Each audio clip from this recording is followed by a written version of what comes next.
Chapitre 66. Ainsi parle l'Éternel: le ciel est mon trône, et la terre mon marchepied. Quelle maison pourriez-vous me bâtir, et quel lieu me donneriez-vous pour demeure? Toutes ces choses, ma main les a faites, et toutes ont reçu l'existence, dit l'Éternel. Voici sur qui je porterai mes regards: sur celui qui souffre et qui a l'esprit abattu, sur celui qui craint ma parole.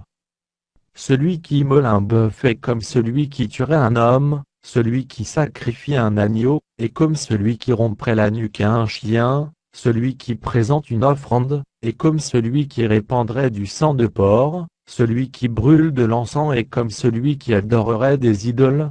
Tous ceux-là se complaisent dans leur voie, et leur âme trouve du plaisir dans leurs abominations.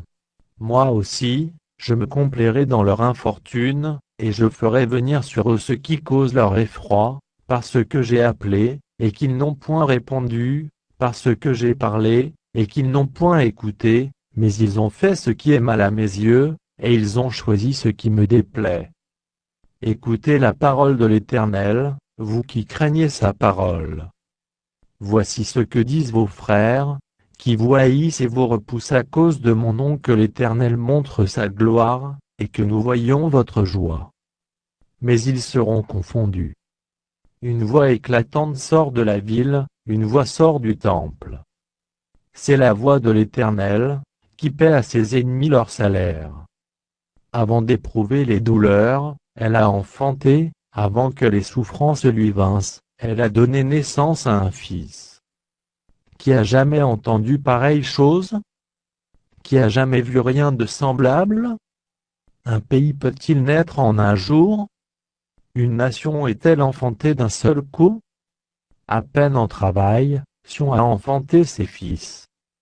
Ouvrirai-je le sein maternel, pour ne pas laisser enfanter? Dit l'Éternel, moi, qui fais naître, empêcherai-je d'enfanter, dit ton Dieu. Réjouissez-vous avec Jérusalem, faites d'elle le sujet de votre allégresse, vous tous qui l'aimez, tressaillez avec elle de joie, vous tous qui menez deuil sur elle. Afin que vous soyez nourris et rassasiés du lait de ses consolations, afin que vous savouriez avec bonheur la plénitude de sa gloire. Car ainsi parle l'Éternel: voici, je dirigerai vers elle la paix comme un fleuve, et la gloire des nations comme un torrent débordé, et vous serez allaités, vous serez portés sur les bras, et caressés sur les genoux. Comme un homme que sa mère console, ainsi je vous consolerai, vous serez consolés dans Jérusalem. Vous le verrez, et votre cœur sera dans la joie, et vos os reprendront de la vigueur comme l'herbe. L'Éternel manifestera sa puissance envers ses serviteurs, mais il fera sentir sa colère à ses ennemis. Car voici, l'Éternel arrive dans un feu, et ses chars sont comme un tourbillon, il convertit sa colère en un brasier, et ses menaces en flammes de feu. C'est par le feu que l'Éternel exerce ses jugements, c'est par son glaive qu'il châtie toute chair, et ceux que tuera l'Éternel seront en grand nombre. Ceux qui se sanctifient et se purifient dans les jardins, au milieu desquels il voit un, qui mange de la chair de porc, des choses abominables et des souris, tous ceux-là périront, dit l'Éternel. Je connais leurs œuvres et leurs pensées. Le temps est venu de rassembler toutes les nations et toutes les langues, elles viendront et verront ma gloire.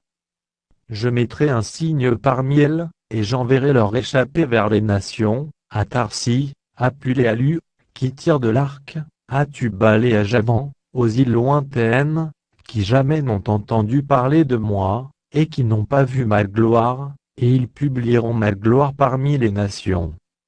Ils amèneront tous vos frères du milieu de toutes les nations, en offrande à l'Éternel, sur des chevaux, des chars et des litières, sur des mulets et des dromadaires, à ma montagne sainte, à Jérusalem, dit l'Éternel, comme les enfants d'Israël apportent leur offrande, dans un vase pur, à la maison de l'Éternel. Et je prendrai aussi parmi eux des sacrificateurs, des Lévites, dit l'Éternel. Car, comme les nouveaux cieux et la nouvelle terre, que je vais créer subsisteront devant moi, dit l'Éternel, Ainsi subsisteront votre postérité et votre nom. À chaque nouvelle lune et à chaque sabbat, toute chair viendra se prosterner devant moi, dit l'Éternel. Et quand on sortira, on verra les cadavres des hommes, qui se sont rebellés contre moi, car leur ver ne mourra point, et leur feu ne s'éteindra point, et ils seront pour toute chair un objet d'horreur.